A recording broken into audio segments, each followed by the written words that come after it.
Hey, welcome to our channel. How are you guys? Hope you all are fine. If you like our videos, then share with your friends and don't forget to subscribe our channel. The Legion Go is grounded on an AMD Ryzen Z1 Extreme processor in Confluence with 16 GB of RAM and over to 1 TB of storage. This is the identical chip and quantum of memory as the top-spec ROG Ally, and as you anticipate, overall performance is veritably analogous and roughly as top as it gets among contemporary handheld gaming PCs. You can play predominant AAA releases like Elden Ring and Starfield, although in case you useless set on hitting 60 frames per second, you'll want to swindle round with photo settings like the ROG Ally. The Legion Go gives a variety of preset overall performance modes: quiet, balanced and performance, and a custom setting that allows druggies to choose a TDP, thermal layout energy, ranging from 5 to 30 watts. The difficulty is that because the Legion Go turned into release lesser these days, Lenovo hasn't had as a great deal time as Asus to upgrade its software program and motorists. Unfortunately, this supposed that formerly I tried to standard each systems at 25 watts, I banged into trouble in which frame rates on the Legion Go fell far brief of prospects. When I reached out to Lenovo, I come told that's a recognized Trojan steed with the ultramodern day software program figure and have to be addressed in a forthcoming patch.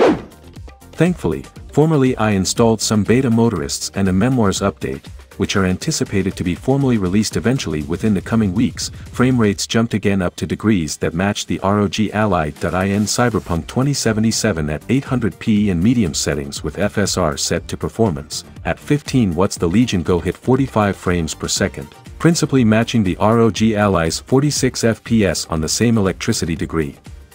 And whilst set to 25 watts, each systems remained near, with the Legion Go pulling in advance slightly with 74 frames per second versus 71 frames per second for the Asus. Specially, Valve's OLED Broom Sundeck beat both structures at 15 watts in Cyberpunk 2077, hitting 53 FPS, although as it does and have an advanced strength placing, it still falls brief in expressions of average overall performance.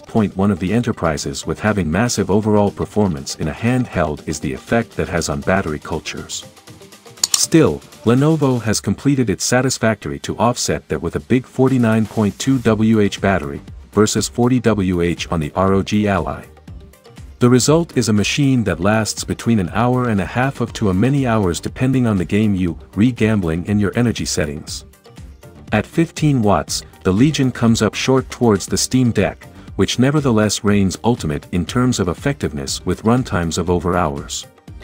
But when in comparison to the Asus system, the Legion Go generally lasts 30 to 45 twinkles longer whilst laying the same identified dot. On the flip side, its bulk feels find it infectious, pushing the description of a handheld device any bigger and you may as nicely carry around a skinny and light gaming PC and a devoted regulator. And whilst Lenovo's beta software addresses some of the performance torments I banged into, the Legion Go isn't going to attain its complete capability until its software is duly optimized, which will not show up for another month or two. In a variety of approaches, the Legion Go is like an outstanding, sized occasion to the ROG Ally. What it lacks in portability it redundant and makes up for in inflexibility. Between its binary USB-C anchorages and FPS mode, I suppose it's a better computer cover than the Ally, too. Granted, the Legion Go isn't as low cost or long-lasting as either interpretation of the Steam Deck, but it offers way further power. So at the same time as some would conceivably detect its size a piece inordinate, that massive, various display is hard to say no to. I simply wish Lenovo can polish off its software program briskly rather than laterally.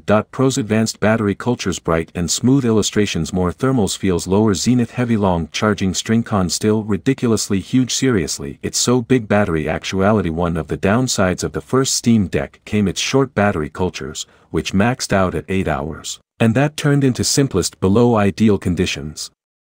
Stopcock says the brand new Steam Deck battery will remaining 30 to 50 chance longer, depending on how you replaying, and it freights hastily. The organization claims it'll go from 20 chance to 80% in 45 twinkles.